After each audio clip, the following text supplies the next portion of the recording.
Hey, all you cool cats and kittens, it's your favorite history teacher back again with another historical video. And today we're going to be talking more about the French Revolution and how radical it became. So let me share my screen. That would be awesome.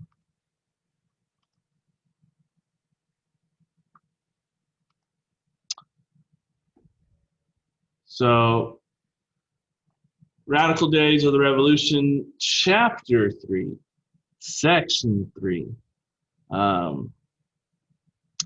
are halfway through Unit 3, so fun times ahead. All right, so this was your warm-up that we did live. All right, so France gets cray. If you recall from yesterday, we talked about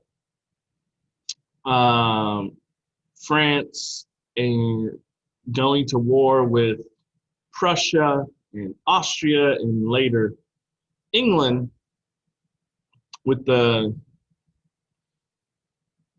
trying to defend the monarchy and trying to put France in its place. Well, at first, it wasn't going so good for the French. You have the well-trained Prussian soldiers were easily dismantling Les French.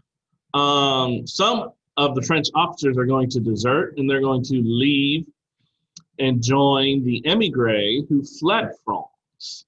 The losses in the war made revolutionaries believe that the king, who's a virtual prisoner, was working against the French. So not that the French generals and officers weren't that good.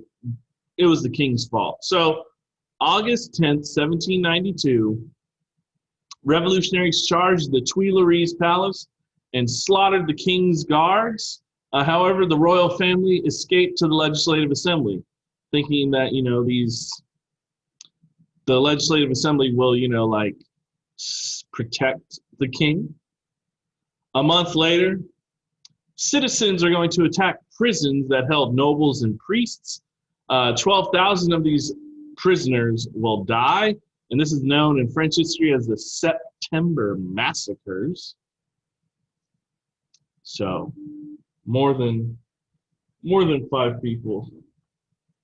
More than 5 people dying here. All right, so National Convention. Backed by these angry mobs, radicals took control of the assembly. Radicals called for a new election of a new legislative called the National Convention. Suffrage was going to be spread to all male citizens, not just property owners. This convention met in 1792 and was a more radical body than the earlier assemblies. They voted to abolish the monarchy, establish a republic, and call themselves the French Republic. So we go from the tennis court oath to the Legislative Assembly to now the Constitution of 1791. And now we're going to go to the National Convention. All right, this is a roadmap of all the different types of government / constitutions that were created by these people. So just know I want you to trace the changes, and it all starts with the tennis court oath, who become the National Assembly, the National Assembly, who creates the Constitution 1791 with the Legislative Assembly. And now you have the National Convention. 5 years, all those changes. So deputies drew up a new constitution. They wanted to get rid of the old order. So they seized land owned by the nobles and abolished titles of nobility. And so the Rads got radical. So during the early months of the Republic, the convention put Louis on trial for being a traitor to France. And the king would be convicted by a single vote. That's what your book says. Extra credit question for those who pay attention. What was the actual vote tally? If your book says by a single vote, I want to know, what was the vote? What were the numbers to convict him to be executed? Look it up, send me an email, make sure you share the link. Wikipedia does not count. Anywho, he was executed by the guillotine, January 1793. Marie Antoinette was executed 9 months later in October, and many will celebrate her death. Off with their heads. So here you have a picture of Louis losing his head, and here's Marie Antoinette. They kind of look the same. It almost looks the same, honestly. Except the wagon for dead bodies. You know, this, yeah, they kind of look the same, but hey, what's that red stuff? That's blood. This is blood. It is said that when people were beheaded, I believe they get up to like, was it 10 minutes? Another extra credit question. Yeah, I'm just tossing extra credit out. How long were people able to keep their eyes open when they got their heads cut off? We're getting gruesome today, people. So France is full of danger. The country was basically at war with much of Europe. Most of Europe. You have the Vendée region of France, where royalists and priests are going to lead a peasant rebellion against the government. In Paris, the sans-culottes are going to demand relief from food shortages and inflation. And the convention was divided between the two groups that we will read about shortly, the Jacobins and the Girondins. Not Girondins or Jacobins. It's the Jacobins or the Girondins. All right, so you have the Reign of Terror. So the National Convention, wait, did I skip a slide? I feel like I skipped a slide. No, I did not. Mr. O'Brien, you should look this over. Yeah. All right, so the National Convention is going to create the Committee of Public Safety, or as I like to abbreviate, COPS. So this follows the National Convention, so make sure you write that down. So it's a 12-member committee created to save the revolution, and they basically held absolute power. The committee prepared for an all-out war, so they taxed everyone to support the war abroad. They were also in charge of trials and executions. And backed by a renewed revolutionary fever, they went off to war. They took over the Netherlands, invaded Italy, and crushed the peasant revolts at home. Then you got our boy Robespierre. The government battled counter-revolutionaries at home. Remember, counter-revolutionaries are people who are against the revolution. So Maximilien Robespierre became leader of the Committee of Public Safety. He was a selfless and dedicated to the revolution, and he's going to easily win support amongst the Jacobins. They called him the Incorruptible, which is funny, foreshadowing, but opponents called him a tyrant. Robespierre liked Rousseau's idea of general will as a source for legitimate law. He will promote religious toleration and abolish slavery. The sans-culottes also favored him because he hated the old regime as much as they did. So he believed he could achieve a, quote, republic of virtue through the use of terror. And he said, liberty cannot be secured unless criminals lose their head. Let's kill them all. That's Robespierre, and he's associated with the Reign of Terror. So, Reign of Terror Part 2. Skirt, skirt. It's going to last for almost a year, September 1793 to July 1794. They conducted hasty trials to eliminate those criminals who he wanted them to lose their heads. Death. Hail to the Republic was shouted. Death to the traitors was shouted at executions. Suspects were those who people believed that, or he believed that, were working against the revolution. So 300,000 would be arrested. However, only 17,000 would be executed. And let's do some quick math. 300 divided by 17, because, you know, if you count the zeros, they go away. So that is a 17% chance. Is that right? I'm not good at math. I'm a history teacher who also teaches math. Anywho, 17%, 300,000. I think that sounds about right. And of course, many of these victims were those who were falsely accused, and they were also some died in these hideous prisons. And the engine of terror was, of course, the guillotine. As we discussed, it is a humane way of dying if you can have one.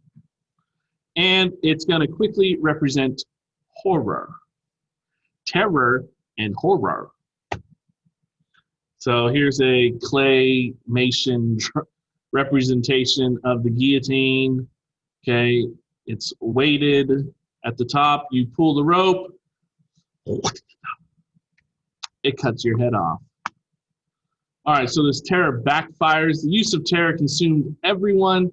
Convention leaders were fearful of their lives. They're going to turn on the Committee on Public Safety. July 27, 1794, they arrested Robespierre. The next day, he was executed. The man that was in charge of so many deaths by the guillotine loses his head the same way. Ironic. And after the death of Robespierre, executions are going to slowly slow down. All right, so the revolution gets into its third stage. So moving away from the radicalness of the convention, moderates came up with another constitution in 1795. This is the third constitution that was created. So we're gonna check up on our little trail for our little test question. You start with the tennis court oath. Then you have the National Assembly. National Assembly creates the Constitution 1791. They create the Legislative Assembly. And then you have the National Convention. And then you have the Constitution 1792, which I forgot to say. So you have the National Convention. They create the Constitution 1792. Then you have the Committee on Public Safety. And now you still have the convention, but they're coming up with the Constitution of 1795, who are creating the directory. Constitution 1795 creates the directory. So moving away from the radicalness of the convention, moderates came up with another constitution. I just said that. Constitution 1795 set up a new 5-man directory and a 2-house legislature elected by only male citizens of property. So what changed from 1792? The middle class and professional people of the bourgeoisie held dominant power in the directory from 1795 to 1799. Not much going on. So it was weak and dictatorial. Peace would be made with Prussia and Spain, however. War with Austria and Great Britain continued. They failed to solve the pressing problems of the day. When bread prices rose, the hungry sans-culottes objected. The directory suppressed them. Another threat was the revival of royalist sentiment. I need to change that. I never changed these. So many emigrants are going to return to France, and devout Catholics were welcoming. So you have the election of 1797. where support for a constitutional monarchy would win a majority of the seats in the legislature of the convention. Then you have the rise of Napoleon, which is funny because he's short. Anywho, chaos is threatening France again. Politicians are going to turn to a man named Napoleon Bonaparte, whatever you want to say. I say Napoleon. He was a popular military hero who had won a series of battles against the Austrians in Italy. Politicians thought that they could use him as a puppet for their own gains. Remember, a puppet is someone who says what they want to say because they seem on the outside as welcoming to the other people, but they're being told what to say and how to say it by others who don't want to be in power. So Napoleon would outwit them in the end and become the next ruler of France. It's our boy Napoleon.